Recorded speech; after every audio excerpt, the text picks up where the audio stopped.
أعوذ بالله من الشيطان الرجيم بسم الله الرحمن الرحيم سبحان الذي أسرى بعبده ليلا من المسجد الحرام إلى المسجد الأقصى الذي باركنا حوله لنريه من آياتنا إنه هو السميع البصير صدقت يا ربنا اللهم صل على محمد وآله وصحبه وبارك وسلم الحمد لله Bolmari ideal মাদ্রাসার উদ্যোগে তাফসীরুল কোরআন মাহফিল স্বনামধন্য সভাপতি অধ্যাপক ইমারত হোসেন চৌধুরী দামাত বারকাতুহুল আলিয়া, প্রধান অতিথি বিশিষ্ট শিক্ষাবিদ সমাজসেবক সাবেক চেয়ারম্যান রসায়ন বিভাগ জাহাঙ্গীরনগর বিশ্ববিদ্যালয় অধ্যাপক ডক্টর ইলিয়াস মোল্লা আতাল্লাহু উমরাহু ওয়া বারাকাল্লাহু ফি হায়াতি আমিন। যারা আলোচনা রেখেছেন মাওলানা হোসাইন মাহফুজ সহ অন্যান্য উলামায়ে কেরাম, মঞ্চে বসা সম্মানিত ব্যক্তিবর্গ, সামনে বসা মুসলমান ভাইরা, পর্দার আড়ালে সম্মানিত মা এবং বোনেরা, প্রাণ প্রিয় ফরিদপুরবাসী, কথা বন্ধ করে নিস্তব্ধ হয়ে যাবেন। খুব গুরুত্বপূর্ণ কয়েকটা মেসেজ শেষ করবো আমরা, যেহেতু নামাজ সামনে। যতটুকু সময় পাচ্ছি আল্লাহ যেন কাজে লাগানোর তৌফিক দেন এবং বরকত দেন। প্রশংসা আদায় করছি মালিকের, যিনি আমাদেরকে মানুষ বানিয়েছেন। আলহামদুলিল্লাহ, এই মানুষের এই সুন্দর সমাজকে সভ্য সমাজ, কল্যাণময় সমাজ বানানোর জন্য এই মাসে আজকের এই যে দিন চলছে, এই যে সামনে রাত আসতেছে, রজব মাসের এই 26 তারিখে দিবাগত রাতে ধলির এই ধরা থেকে আমাদের নবী মুহাম্মদুর রাসূলুল্লাহ সাল্লাল্লাহু আলাইহি ওয়াসাল্লামকে আল্লাহ রাব্বুল আলামিন নিজের কাছে নিয়ে গিয়েছিলেন। 27 বছর একাধারে 27টা জিনিস তাকে দেখিয়েছিলেন গুরুত্বপূর্ণ। 27 বছরের জিনিস দেখিয়েছেন কয়টা? আল্লাযী বারাকনা হাওলাহু, আল্লাহ বলেন তার চারিপাশে বরকত ঢেলে দিয়েছি। একেবারে কাবার চত্বর থেকে অথবা তার উম্মে হানির ঘর, এখান থেকে শুরু করে আরশ মহল্লা পর্যন্ত, সেখান থেকে যত নিয়ামত দেখানো দরকার সবগুলো আমি আল্লাহ দেখালাম। বড় বড় আমরা 27টা নিয়ামতের কথা পেয়েছি। এগুলো তাকে আল্লাহ একদিন দুই দিন ধরে না, 27 বছর ধরে ঘুরে ঘুরে তিনি দেখিয়েছেন। লিনুরিয়াহু মিন আয়াতিনা, যেন তার নিদর্শনটা পুরা যেগুলো আছে আল্লাহ বানিয়েছেন সব তাকে দেখাতে পারে। গুরুত্বপূর্ণ যেহেতু 27টা দেখেছিলেন, আমরা এর উপরে থাকব। আর আসার সময় সামনে যেহেতু বিশ্বনবী একটা কল্যাণময় রাষ্ট্র হাতে পাবেন, একটা দেশকে আসলে কল্যাণময় করতে হলে কি কি কাজের আঞ্জাম দেওয়া লাগে, সেরকম 14টা কাজ তাকে শিখিয়েছিলেন। সময় নিয়েছেন কত বছর? জবান খুলে বলেন কত বছর? 27 বছর। তার বয়স যখন 53 বছর, ওই সময় আল্লাহ তাকে নিয়েছেন। 27টা বছরে একাধারে 14টা জিনিস তাকে শিখিয়ে দিয়েছেন আর 27টা জিনিস তাকে দেখিয়েছেন। আমরা এর উপরে আজকের আলোচনাটা শেষ করব ইনশাআল্লাহ। আমাদের যেহেতু একটা নতুন দেশ, এদেশকে আমরা যদি কল্যাণময় রাষ্ট্র বানাতে চাই, আমার মনে হয় এই 14টা কাজের বিকল্প নেই। দল মত নির্বিশেষে সব এক হয়ে যাওয়া লাগবে। আজকে জনাব মাহমুদুর রহমান, আমার দেশ পত্রিকার সম্পাদক, উনি সকালবেলা একটা ভিডিও ছেড়েছেন, দেখেছেন আপনারা? যে দেশের আলেম এবং মুসলমান যারা দাবি করে, তারা যদি এক হতে না পারে, তাহলে সামনে রাজ্য আবার ভারতের করদ রাজ্যে পরিণত হওয়ার সম্ভাবনা তিনি দেখতে পাচ্ছেন। তারা যেহেতু দূরদর্শী সম্পন্ন মানুষ, যা দেখে আন্দাজে দেখে না। আমাদের জন্য সৌভাগ্যের বিষয়, আগস্টের 5 তারিখের আগ পর্যন্ত বাংলাদেশে মাত্র 100 জনের 15 জন মানুষ চাইতো এই দেশে ইসলাম কায়েম হয়। এখন এই জানুয়ারিতে রিপোর্ট দিচ্ছে আমেরিকার গোয়েন্দা সংস্থা, ওরা তো আমাদের চাচাতো ভাই না, তাম দুনিয়ায় যারা মুসলমানের শত্রু তার ভেতরে তারা 1 নম্বরে আছে ইহুদি, 2 নম্বরে মুশরিক। মুশরিকের ভেতরে তাম দুনিয়ায় শুধু মুসলমান বাদ দিয়ে যা আছে সবাই পড়ে, কারণ সবাই আল্লাহর সাথে শিরক করে। এই কথা বুঝতেছে? এই জন্য ইহুদি তো 1 নম্বরে আছে, 2 নম্বরে মুশরিকদের ভেতরে ওনারাও যেহেতু মুশরিক প্রকারান্তে, এই হিসাবে ওনারা আমাদের ভালো রিপোর্ট দেওয়ার কথা না। রিপোর্ট দিয়েছে এই দেশের এখন 100 জনের 58 জন মানুষ চাচ্ছে এই দেশে ইসলামের বিধান কায়েম হবে। আপনি আরো 5 মাস যেতে দেন, এই দেশে 100 জনের 100 জন মানুষই বলতে বাধ্য হবে এই দেশে আল্লাহর কোরআনের বিধান কায়েম হয়। যেহেতু 15 থেকে 58 অলরেডি চলে এসেছে, আর যেভাবে দেশে দলে দলে পালে পালে মানুষ ইসলামের দিকে ঝুঁকতেছে, আমরা আশা করতে পারি সামনে আল্লাহ আমাদেরকে একটা নতুন কল্যাণময় রাষ্ট্র হাতে তুলে দেবে। এটা তুলে নিয়ে তৈরি করার দায়িত্ব, যেহেতু রজব মাস আর আজকে এসে 26 তারিখ, আমাদের উচিত হবে নবীর ওই 14টা কাজ দলমত নির্বিশেষে এখন পরিবার, সমাজ এবং রাষ্ট্রে বাস্তবায়ন করা। এবার আসেন নবীকে কিভাবে নিয়ে কি কি দেখালেন, আমরা সেদিকে যাচ্ছি ইনশাআল্লাহ।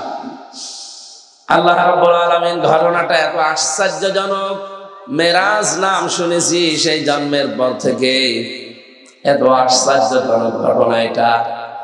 আল্লাহ পাক নিজেই বর্ণনা দিতে গিয়ে তিনি নিজে আশ্চর্য বোধ করেছেন, এই জন্য শব্দটাও দিয়েছেন সুবহান। আমরা কোনো আশ্চর্য জিনিস দেখলে শব্দটা বলি সুবহানাল্লাহ, তাই বলি না? আল্লাহ যেন নিজেও আশ্চর্য হয়ে গেছেন এই ঘটনা বলতে। সুবহানাল্লাযী আসরা বিআবদিহি লাইলাম মিনাল মাসজিদিল হারামি ইলাল মাসজিদিল আকসা।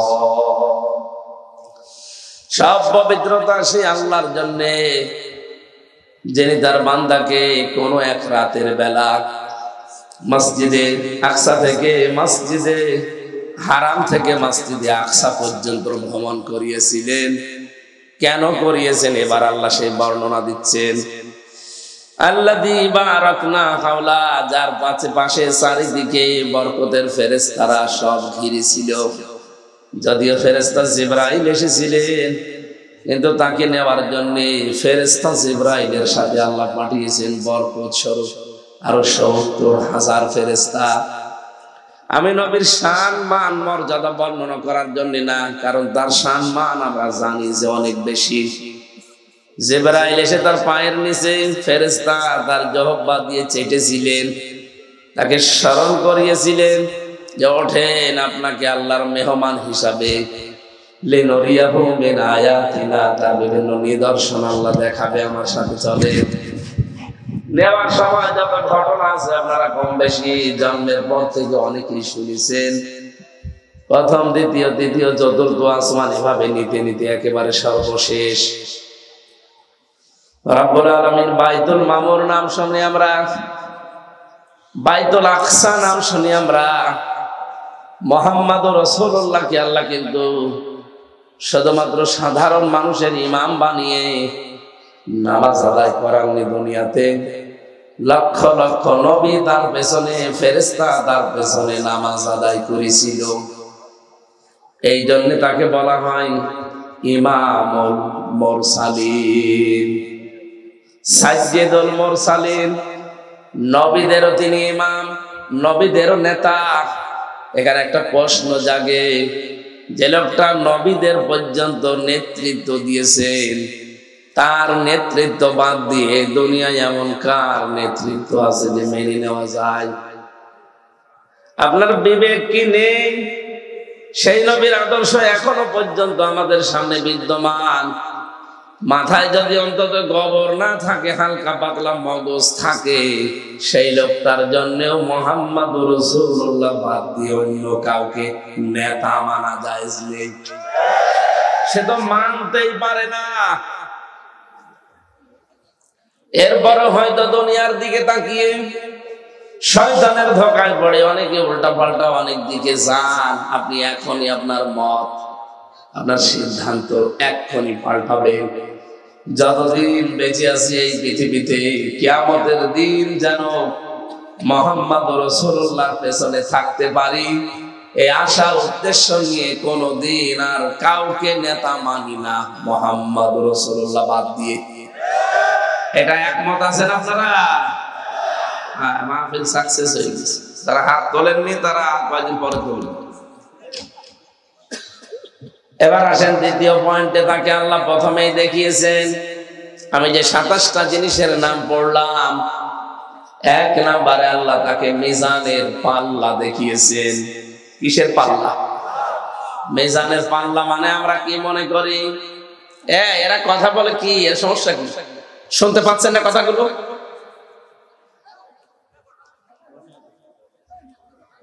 কথা বলা যাবে না, শোনেন কি বলি, শোনেন, গুরুত্বপূর্ণ কিছু মেসেজ আছে। আল্লাহ রাব্বুল আলামিন বলেন 1 নম্বরে যে মিজানের পাল্লা তাকে দেখালাম। মানুষ মনে করে মিজানের পাল্লা মানে কিসের পাল্লা? দাড়ি পাল্লা। আপনি এমন কোন অভিধান পৃথিবীতে পড়েছেন জীবনে, নাকি শুনিয়ে শুনিয়ে পর্যন্ত যে মিজানের পাল্লা মানে দাড়ি পাল্লা? পড়েছেন কোনদিন কোন জায়গায়? পড়েন? আমিও কোন জায়গায় আজ পর্যন্ত পাইনি যে মিজানের পাল্লা মানে দাড়ি পাল্লা। মিজান মানে মানদণ্ড। মিজান মানে কি? আমাদের ভেতরে একটা ভ্রান্ত ধারণা ঢুকে আছে। যদি আপনি একমত হবেন কিনা আমি জানি না, আপনাকে আমি আরো চিন্তা ভাবনা করার জন্য বলছি। বিশেষ করে আমাদের এই দেশগুলোতে, আমি বাইরের অনেক দেশে এটা পাইনি, শুধু বাংলাদেশ, ভারত, এই 2টা দেশে এই কনসেপ্টটা আছে যে কিয়ামতের দিন আল্লাহ আমাদের আমল মিজানের পাল্লায় তুলে দিয়ে মাপ দেবেন।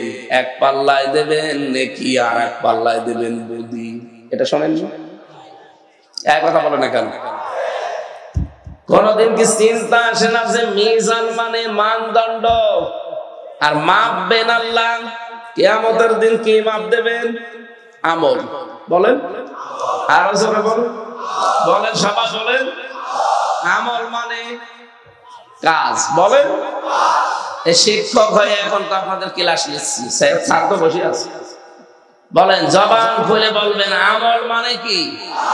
আরো জোরে বলেন। এবার আমার প্রশ্ন, কোন পাগলও যদি এখানে থাকে, ওই পাগলকে যদি বলা হয় যে 5 কেজি কাজ দিলাম, দাড়ি পাল্লায় তুলে দিন, ও হাসবে। কোনদিন ভেবেছেন যে মিজানের পাল্লা মানে আমরা মনে করি দাড়ি পাল্লা, কিয়ামতের দিন আল্লাহ আমল মাপবে। আমল মানে কাজ। আমল মানে কাজ কি দাড়ি পাল্লায় কেউ তুলে দেয় যে 5 কেজি কাজ? বলেন কোন ধারণায় আছেন আপনি? এই কারণেই তো আমরা আসল কোনটা নকল কোনটা, আসলে সামনে কি করা লাগবে পেছনে কি করা লাগে এই বিষয়টা জানি না, আন্দাজে জীবন চালিয়ে চলে যাচ্ছে। এবার আমি কয়টা উদাহরণ দিব, আপনি মিলাবেন। পৃথিবীর প্রতিটি জিনিস পরিমাপ করার জন্য আলাদা আলাদা যন্ত্র আছে, এটা জানেন তো? আপনাকে যদি এই জমিনটা মেপে দেওয়ার জন্য বলা হয় যে এই ফুটবল ময়দানটা মেপে দেন, আপনি দাড়ি পাল্লায় তুলে দেবেন। এটা মাপার জন্য গজ লাগবে, ফিতা লাগবে, এটা ঠিক আছে তো? বলেন। এই যে চা দিয়েছেন আপনাকে, এই চা এখন যদি বলি মেপে দেন, এর ভেতরে ফিতা দিয়ে মাপবেন। এটার জন্য সিসি লাগবে, লিটার লাগবে, কথা বলছে না কেন? এখন যদি আপনাকে আমি এতগুলো চাউল দিয়ে বলি মেপে দিন, আপনি একটা একটা করে গণনা করবেন, 1 2 3। এটা মাপার জন্য কেজি লাগে, পাথর লাগে, বাটখারা লাগে, এক কথা বলা লাগবে। প্রতিটি জিনিস আমরা পরিমাপ করার জন্য আলাদা আলাদা জিনিস পেলাম। বলেন। এই যে কিয়ামতে আল্লাহ আমল মাপ দেবে। আমল মানে কাজ মাপার জন্য একটা আলাদা যন্ত্র আছে না? কাজ মানুষ মাপে কি দিয়ে? গুরুত্ব দিয়ে। গুরুত্বের ভিত্তিতে কাজ মাপা হয়। আপনি আসলে কাজটা গুরুত্ব দিয়ে করেছেন কিনা এর উপরে আমি কাজ পরিমাপ করতে পারি। নবীজিকে আল্লাহ যে মিজান দেখিয়েছেন, আসলে বিষয়টা আমরা অনেকেই জানিও না, চিন্তাও করি না। কিয়ামতের দিন আল্লাহ মিজানে মাপ দেবেন, ঠিক আছে, কিন্তু সেটা মাপ হবে গুরুত্বের ভিত্তিতে। এখন এই যে স্টেজ বানিয়েছেন, কথা বলেন কোন কারণ? আপনি গুরুত্বপূর্ণ একটা বিষয় আপনি খেয়াল না করে বাইরে যেতে গিবত করবেন। বসেন। এই স্টেজটার ভেতরে গুরুত্বপূর্ণ কি আছে আর গুরুত্বহীন যেগুলো না হলেও স্টেজ হয়। এই যে খুঁটি আছে 4টা আর সামিয়ানা, এই 2টা গুরুত্বপূর্ণ। এখানে গুরুত্বহীন অনেক জিনিস বসে আছে, এই যে আমি না থাকলেও কিন্তু স্টেজ হবে, হবে না? স্যার না থাকলেও স্টেজ হবে। এই যে কার্পেট বিছিয়েছেন, চা খাওয়ার জন্য কাপ দিয়েছেন, পোস্টার আছে, এই যে তাওয়াল আছে, এই টেবিল চেয়ার আছে, বলেন এগুলো না থাকলেও কি মানুষ বলবে না যে না এটা স্টেজ না? কিন্তু খুঁটি যদি না থাকে, সামিয়ানা না থাকে, তাহলে এখানে গুরুত্বপূর্ণ 2টা জিনিস পেলাম, খুঁটি, সামিয়ানা। এই 2টা আসল। এই 2টা না থাকলে কোনো পাগল এটাকে স্টেজ বলবে না, কিন্তু বাকি যা আছে এগুলো না থাকলেও অসুবিধা নেই। আরো জোরে। এই পৃথিবীতে আল্লাহ কোরআনে কারিমের ভেতরে 500 শরীয়তের বিধান দিয়েছেন। কয়টা? আরো জোরে। 6666টি আয়াত। এটা প্রসিদ্ধ। 6236টি আয়াত, এটা বিশুদ্ধ। আপনি যে কোনোটা মানতে পারেন, অসুবিধা নেই। 6666টি আয়াতের ভেতরে 500 আয়াত হচ্ছে শরীয়তের বিধান, যেটা গুরুত্বপূর্ণ ফরজ বলা হয়। এই জন্য দুনিয়ার যত ফরজ বিধান আপনি দেখবেন, প্রতিটি ফরজ বিধানের ভেতরে আবার গুরুত্বপূর্ণ কিছু আল্লাহ আলাদা করেছেন। এই যে নামাজ, নামাজের বাইরে ভেতরে মিলে ফরজ কয়টা? 13টা। বলেন বলেন। আপনি 12টা আদায় করলেন, একটা আদায় করেননি। এখন যদি বলেন আমার তো 12টা আদায় হয়েছে, একটা নাই ছেড়ে দিয়েছি, তাতে কি? অন্তত 12টা সওয়াব আমারে দেন। আপনার কি একটা সওয়াব হবে? কি হবে? 0, শূন্য, কোনো দাম নেই। পুরা 12টায় মাটি। কি বুঝলেন এখান থেকে? সারা জীবন তো নামাজ পড়েন। এরকম ফরজ বিধান দুনিয়ায় যত আছে সবগুলোতে আলাদা আলাদা আলাদা কিছু গুরুত্বপূর্ণ জিনিস সব ভাগ করা আছে। হজের ফরজ নেই, রোজার ফরজ নেই, যাকাতের ফরজ নেই। কোন বিধান আছে দুনিয়ায় যে ফরজ অথবা বিধান নেই? দেখবেন প্রতিটি ফরজ বিধানের ভেতর আবার ফরজ। নামাজ যেমন ফরজ, নামাজের ভেতরে আবার ফরজ কয়টা? আল্লাহ রাব্বুল আলামিন এই পৃথিবীর ভেতরে আমাদেরকে পাঠিয়েছেন, ইন্নী জাইলুন ফিল আরদি খলিফা। আমি তোমাদেরকে জমিনে খলিফা করে পাঠালাম।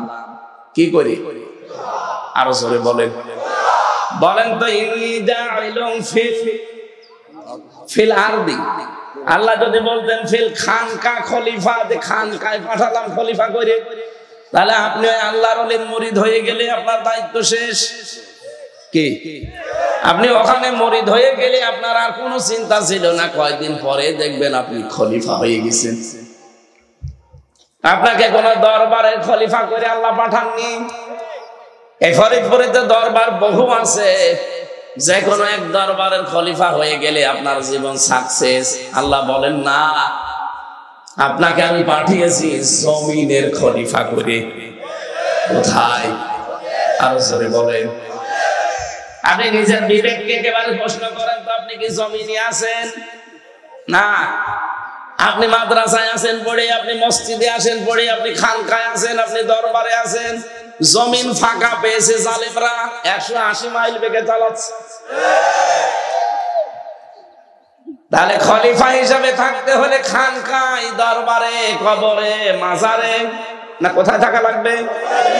আরে ভাই এই কথাই তো বোঝাতে চাই যে আমাদের জমিনে থাকা লাগবে। জমিনে থাকতে গেলে অবশ্যই যারা এতদিন জমিন দখল করেছিল তাদেরকে উৎখাত করতে গেলে একটু ঝামেলা হতে পারে। সেই ঝামেলা সামনেও হতে পারে, কথা বলে না কেন? আবহমান কাল থেকে হয়েছে, এখনো হচ্ছে, সামনেও হবে। কারণ আল্লাহর খলিফা এ জমিনে আল্লাহ পাঠিয়েছেন। জমিনে আমরা ছিলাম না, এই জন্য জমিন ফাঁকা ছিল, যারা আমরা মন মতো চালিয়েছে। এখন যেহেতু আপনি এসেছেন, ওরা তো এমনি এমনি আপনাকে ছাড়বে না। কিন্তু আমরা যেহেতু আল্লাহর খলিফা, এই জমিনে আমরা থাকবই। এখানে থাকতে চাই কেন? কারণ এই জমিনে আল্লাহ কোরআন দিয়েছেন। বলেন না কেন? এই কোরআন এই জমিনে দেয়নি। এর ভেতরে 500 শরীয়তের বিধান আছে। আমি যেমন নামাজের 12টা ফরজ আদায় করলে আর একটা না করলে আমার পুরা নামাজ বাতিল, একটা সওয়াব হবে না, পুরা জিরো, শূন্য। কারণ গুরুত্বের ভিত্তিতে আপনি প্রথম কাজটাই করেননি। ঠিক তেমনি এই 500 বিধানের 499টা হয়তো আপনি মানেন, কিন্তু একটা মানেননি। এদিকে তাকান, 499টা মানেন, একটা মানেন না, এবং আপনি বিরোধিতা করেন। আল্লাহর কসম, ওই 499টা মানলেও আপনার সওয়াব হবে জিরো। এই জমিনে নামাজ পড়া ফরজ আপনিও বলছেন, আমিও বলি, আমিও জানি। রোজা রাখা ফরজ আপনিও মানেন, আমিও মানি। ঈদে কোরআন দিয়ে সংসদ চালাতে হবে, এটাও যে ফরজ আমি জানি, আমি মানি, আপনি জানেন, কিন্তু আপনি মানেন না। এটাকে তখন আপনি বলেন এটা রাজনীতি, এটা ধর্ম ব্যবসা। আপনি জানতে মাতাল হলো তো তাহলে ঠিক আছে, এক কথা বলেন না কেন? আপনাকে আমি বাঁচাতে চাই ভাই, আপনি ভুল করছেন। বুঝে করেন আর না বুঝে করেন, আপনার 499টা আদায় হচ্ছে। আকিমুস সালাত যেমন কোরআনে আল্লাহ দিয়েছেন, আতুজ যাকাত যেমন দিয়েছেন, আন আকিমুদ্দিন ওইরকম দিয়েছেন। সুতরাং নামাজ পড়বেন, রোজা রাখবেন, হজ করবেন, যাকাত দেবেন, বাবা 499টা পালন করবেন। কিন্তু আকিমুদ্দিন, এই জমিনে আল্লাহর খলিফারা তার দিন কায়েম করবে, এটা আপনার কাছে রাজনীতি মনে হয়, দুনিয়ার কাজ মনে হয়। আল্লাহর কসম, 13টা ফরজের 12টা আদায় করে যেমন একটা সওয়াব পাননি, 499টা মানতে পারেন, একটা মানেননি, আপনিও কিচ্ছু পাবেন না। কিয়ামতে আল্লাহ যখন মাপ দিয়ে দেখবে, আরে 499টা হয়েছে আর একটা কই, একটাও সওয়াব নেই, পুরা জিরো, শূন্য হয়ে যাবে। এটা যারা সহজে বুঝে ফেলেছেন ভালো, যারা এখনো বোঝেননি এদিকে আসেন, কানের নিচে 2টা করে দিচ্ছি, তখন বুঝবেন। এত সহজ করে বলার পরও আপনি না বোঝার ভান করে থাকেন, ঘটনার জায়গা পান না। এই বোয়ালমারি এখন যদি তেলের কেজি 60 টাকা হয়, ফরিদপুর শহরে যদি 59 টাকা হয়, 1 টাকার জন্য দরকার ওখানে যাবে। এটা তো বেশ ভালো বোঝো। ফরজ নামাজের উদাহরণ দিলাম, 12টা ফরজ আদায় করে একটা আদায় না করলে পুরাটা মাটি। আর 499টা আদায় করো, দিন কায়েমত একটা, এইটা আদায় করতে গেলে তখন রাজনীতি মনে হয়, দুনিয়ার কাজ মনে হয়। কিয়ামতে আল্লাহ যখন মিজানে মাপবে তখন গুরুত্বহীন, কিচ্ছু পাবেন না। আমি দেখতে পাচ্ছি আয়াতটা পড়ে আমি অনেকেই কিন্তু ধরা খেয়ে বসে আছি। এখন আপনি কি করবেন? আপনার বিবেককে কাজে লাগান। আমার মনে হয় যদি আপনি এই ওয়াজ বুঝে থাকেন, এ মাহফিল সাকসেস। আর যদি না বোঝার ভান করে বসে থাকেন যে আমারে বোঝাতে পারলে আমার বউ দিয়ে দেবে, ওর বউ বলছে তুমি কি করলে, বলছে আরে আমাকে বোঝাতে পারলে তুলে, আমার বোঝাতেও পারবে না, বউ দেব।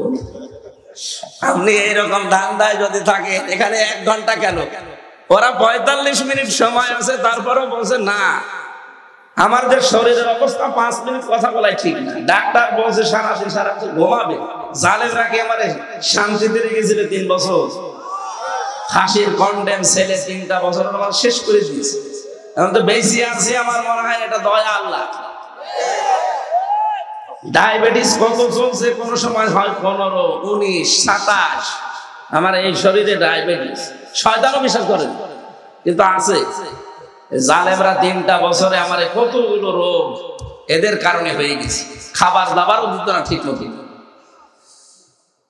এই জন্য বলছি আগামী থেকে আমির জামাত ডক্টর শফিকুর রহমান হাফিজাহুল্লাহ, ওনার কাছ থেকে উনি জানিয়েছে প্রত্যেক জেলায় একটা করে নেবে। মানুষজন সব ওখানে যাবে আর লেখাপড়া করবেন। এক একটা সাবজেক্টের উপরে কমপক্ষে 60 ঘন্টা পড়া লাগবে। আমরা যা বলি যা আন্দাজে, এক মোসানবীর কাহিনী 2.5 ঘন্টা বলছে, তো যা শোনে ওরাও বোঝে না, যে বলে ওরাও বোঝে। আমি 20 মিনিট কথা বলছি, এই গুরুত্বপূর্ণ কথাগুলো আপনি টের না পেলেও ছাড়তে পেরেছি। কি বলতে চেয়েছি আপনি বুঝেছেন? এরপরও যদি কেউ ভুল করেন, সত্যি কথা বলছি, আপনি কিন্তু কিয়ামতের মিজানের পাল্লায় মাপ দিতে গিয়ে ওই নামাজ ফরজের যে উদাহরণ দিলাম, 12টা আদায় করেছিলেন, একটা আদায় করেননি, তাহলে পুরাটা 0 বা 0, আপনারও কিয়ামতে 0 বা 0 হবে। তখন আফসোস করে লাভ হবে? নবীকে আল্লাহ এই নিজাম দেখিয়েছিলেন যে আপনি এইটা পৃথিবীর ময়দানে মানুষকে বলবেন যে গুরুত্বপূর্ণ কাজগুলো আগে করো।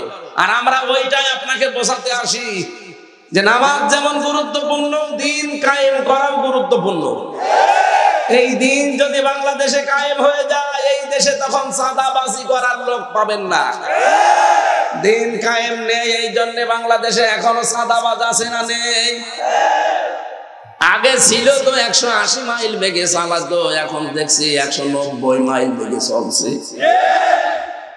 সেদিন এক লোক গিয়েছে এক জজের কাছে চাঁদা চাইতে গাইবান্ধায়, নারায়ণগঞ্জের বন্দরে গেছে রাত 12:30টার সময়। ওরা বলছে যে আমরা এত রাতে চাই চাঁদা চাইতে, মানুষ টের পায় কি করে? আরে বেটা, আমি রিমান্ডে ওদের মেশিন দেখেছি। আমার যে 10 দিন ওরা রিমান্ডে নিয়ে বিভিন্ন জিনিস দেয়, আমার উপকার হয়েছে, কষ্ট হয়েছে, উপকার হয়েছে।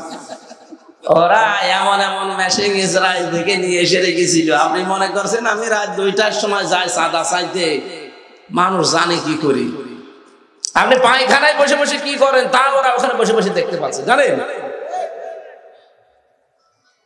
18 কোটি মানুষ ওদের হাতের থালার ভেতরে, থালার ভেতরে যা আছে দেখতে পাচ্ছেন না? এইরকম করে রেখেছে। আপনাদেরকে যারা এই উলট পালট কাজে নিজেদের জীবন অলরেডি আরম্ভ করে দিয়েছেন 5 তারিখের পরে, তাদেরকে হালকা সতর্ক করছে, আপনি কিন্তু টের পাচ্ছেন না। গোয়েন্দা বিভাগ যারা আছে দেশে কাজ করে, সর্বোচ্চ আমি মাঝে মাঝে যোগাযোগ রাখি, দেখি এরা বলছে হুজুর দেশটাতে শুধু আমরা এখন দেখতেছি কে কি করে।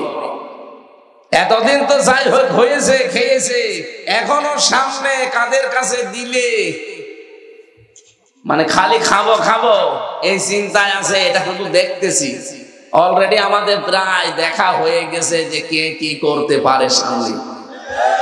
এমনি দলে দলে মানুষ ডাক্তার শফিকুর রহমানের পেছনে ছুটতেছে এমনি।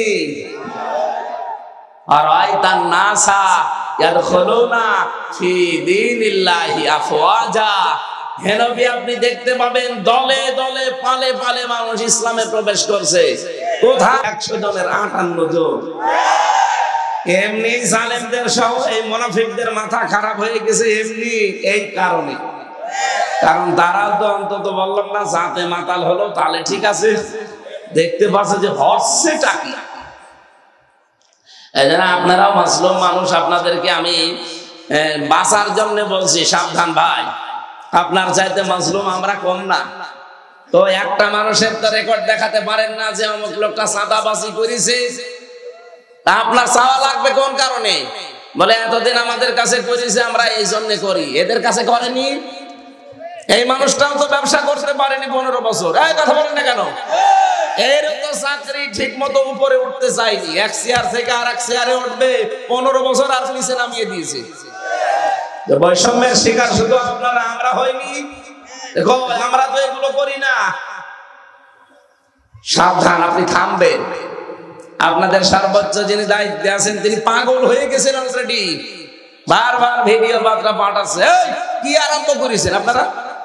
থামেন, জনগণ যদি সত্যি মুখ ফিরিয়ে নেয় কোন বাবা আপনার পাশে থাকবে না। এজন্য আমরা সাবধান হব ভাই। নবীজিকে আল্লাহ যে মিজান দেখিয়েছিলেন, আমরা কিন্তু মিজানের একটা হালকা টাচ পেলাম যে কিয়ামতের দিন আল্লাহ মাপ দেবে আমাদের কাজ, আর কাজ দাড়ি পাল্লায় তুলে দিয়ে মাপে না, 5 মাপতে হয় গুরুত্বের ভিত্তিতে। এই জন্য জীবনে গুরুত্বপূর্ণ কাজ যেগুলো সেগুলো আগে করব। গুরুত্বপূর্ণ কাজ নামাজ পড়া না দাড়ি রাখা। অনেকে আছে বলে দাড়ি রাখি না এই জন্য নামাজ পড়ি না। আরে ভাই, আগে নামাজ পড়েন, দাড়ি পরে রাখেন। আপনি এই ওসিলা দিয়ে তো দাড়ি রাখার ওসিলা দিয়ে নামাজ বাদ দিতে পারেন। আমি আজকের স্টেজের বললাম এই যে খুঁটি আর সামিয়ানা আপনি খুলে ফেলেন। কোন পাগল বলে যে এটা স্টেজ আমি দেখবো? কিন্তু এই সামিয়ানাও নেই, খুঁটি নেই, আন্দাজে আপনি লাল কার্পেট বিছিয়ে রেখেছেন, মানুষ বলবে যে স্টেজ। গুরুত্বপূর্ণ কাজগুলো এখন থেকে সামনে নিয়ে আসবে। পৃথিবীর সবচাইতে গুরুত্বপূর্ণ কাজ হচ্ছে আনাকিমুদ্দিন। কারণ এইটা না থাকলে অনেক ফিতনা ফাসাদ দূর করা সম্ভব না। শুধু ফু দিয়ে আর ওয়াজ করি, কথা বলেন না কেন?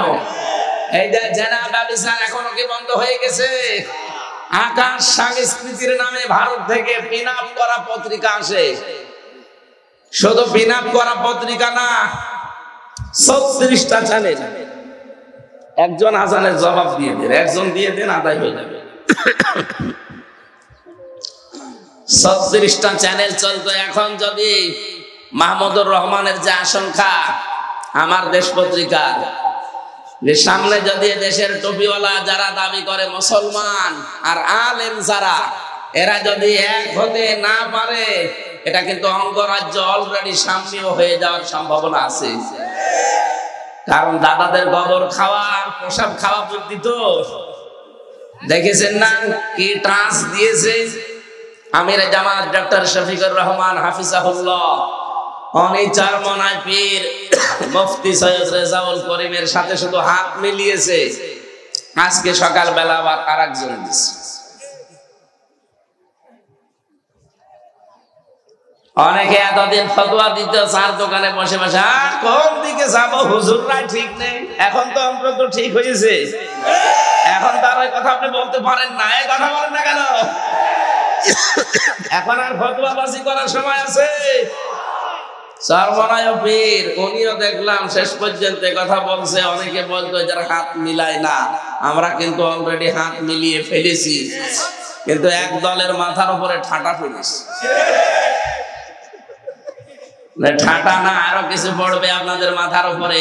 আমরা চাই স্যারের কথা যে আমরা একটা পরিবার বানাতে চাই দেশকে। এই কথা বলেন না কেন? এই সম্প্রীতিটাই এই ডাইনি মহিলা ধ্বংস করে ফেলেছিল। দলীয়করণ নাম দিয়ে আওয়ামী লীগ করলে সব মাপ, আওয়ামী লীগের বাইরে গেলে আমার মতো মানুষকে রাজাকার বানিয়ে দেয়। কোথায় পৌঁছিয়েছে? আমার চাচা আওয়ামী লীগ করে, ঠিক আছে, সে চেয়ারম্যান ছিল, সে আমার আর আমার বাবার একদিন খাবার খাওয়াতে ডাক দিয়েছে। কোন শয়তান যেন হানিফ সাহেবের কাছে পান লাগিয়েছে যে আমির হামজাকে আর ওর বাপকে, আপনার যে ডান হাতে এলাকায় চেয়ারম্যান সফর, সে খাবার খাওয়িয়েছে, আপনি এখন কি করবেন করেন। তো ঠিক চাচারে ধমক দিয়ে যাও, হামজাকে ডাক দিয়ে খাওয়াইলে মানে ও যে আমার ভাতিজা, ভাতিজা তাই কি এই দলে থাকতে হলে কোনো ভাতিজাও মানা যাবে না। কোথায় পৌঁছিয়েছিলেন আপনি? আপনি কি শুধু একা থাকবেন এই দেশে? আল্লাহ এই জন্য আপনাকে একাই বের করে দিয়েছে। এমন জায়গায় গেলে সারা জীবন বলছিল যে আমাদের স্বামী স্ত্রীর সম্পর্ক। কিসের স্বামী স্ত্রী? যার সাথে গেছে ও দাদা তো এখনো মুসলমানি দেওয়া হয়নি, ওর সাথে আপনি আন্দাজে স্বামী স্ত্রীর সম্পর্ক মিলিয়ে দিলেই হবে। আর দাদার যে বয়স, এখন যদি মুসলমানি করানো লাগে, ওই হাজাম পাবেন কোথায়? কারণ ও পাকা মোটা সওয়াল।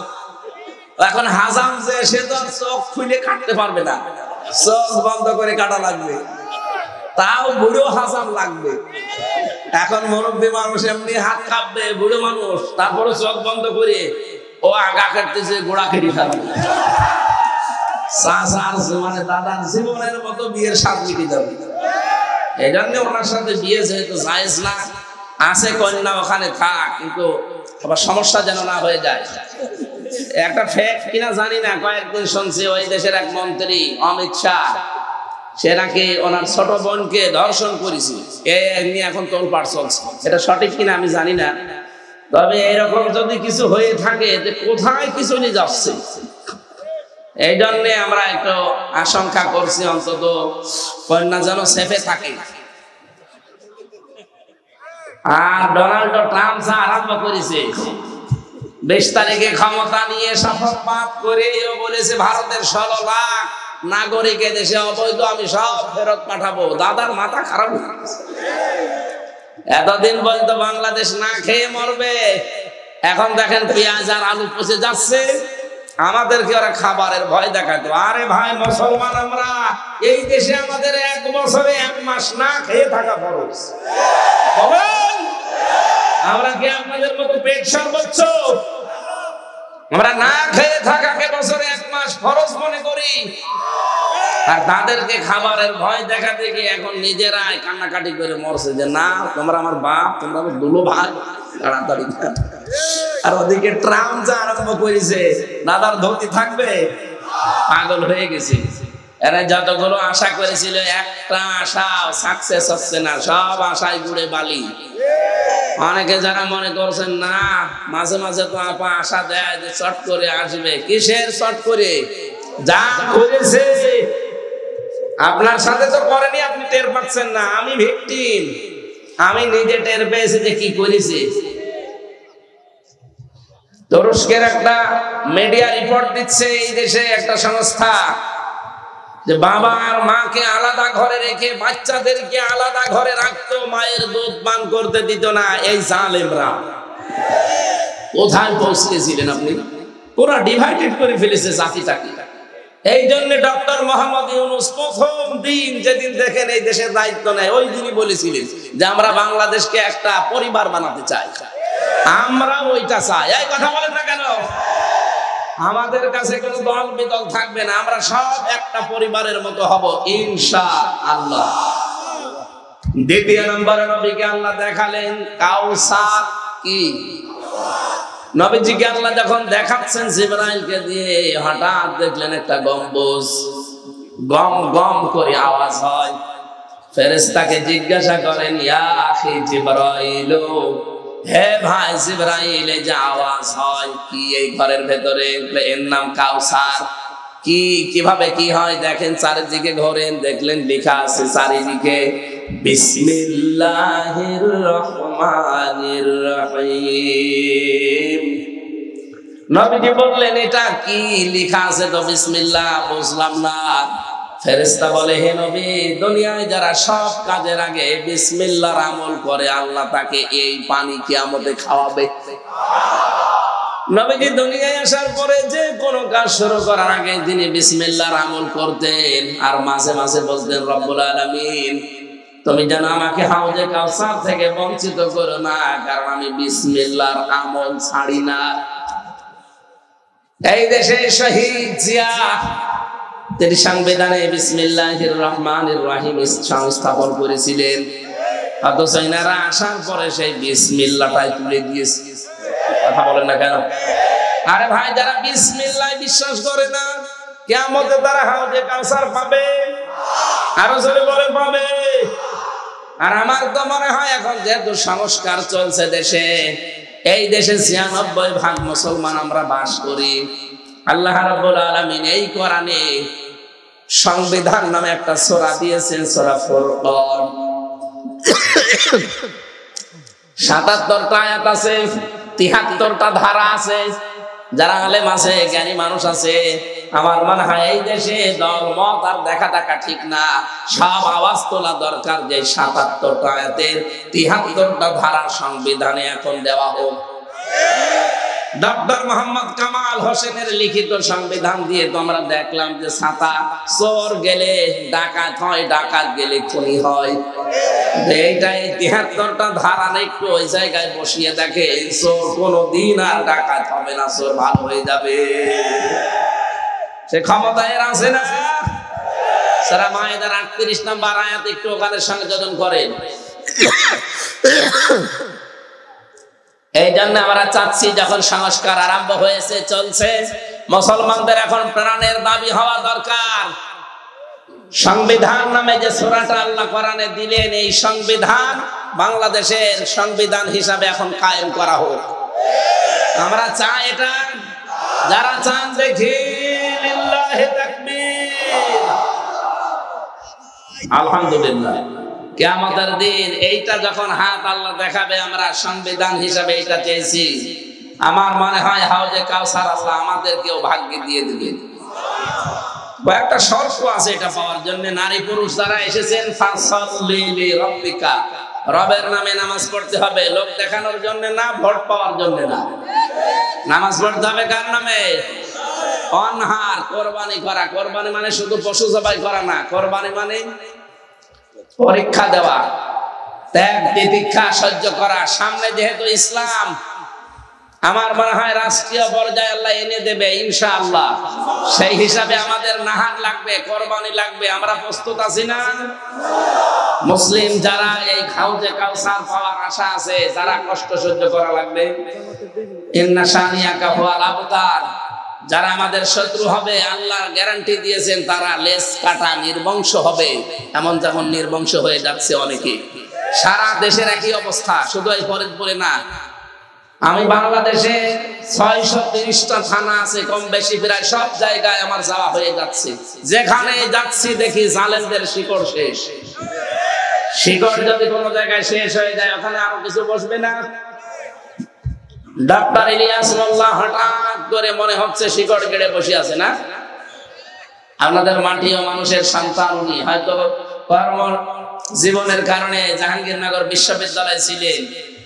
এরকম একজন সুশিক্ষিত, ভদ্র, মার্জিত এবং মেধাবী মানুষ যদি দায়িত্বে আসে, অন্তত লুটপাট হবে না। সাদাবাজি আমিরে জামাত তো জানিয়েই দিয়েছে, যদি ইসলাম দেশে আসে প্রথম দিন থেকেই বন্ধ হবে এই দেশে সাদাবাজি। আমরা ওই সোনালী বাংলাদেশ দেখার অপেক্ষায় আছি। হাফেজে কোরআন যারা হয়েছিলেন ৭-৮ জন হয়ে গেছে, তাদেরকে সম্মানিত করা হবে। এখানে নামাজ হবে, খুব বেশি সময় হয়নি, ৪:৩০টায় নামাজ শুরু হয়, এখনো ১.৫ মিনিট বাকি নামাজে। তার মানে এখনো নামাজের সময় আছে। বসেন, ওনাদের কাজগুলো করে আমার রাতের বেলা ফরিদপুর শহরে আছে, নূর ফাউন্ডেশনে মাহফিল আছে। আর এই শরীরে মাহফিল করা এখন ঠিক না, তারপরও আপনাদের দোয়া চাচ্ছি যেন আল্লাহ রাত ৯টা বাজতে বাজতে আবার স্বাভাবিক করে দেন। আজকের মতো একটু শেষ করে দিলাম। আসলে হচ্ছে না, রাগারাগি না, আমার শরীরের বাইরে চলে যাচ্ছে কন্ট্রোলে। এত চাপ নেওয়া সম্ভব হচ্ছে না।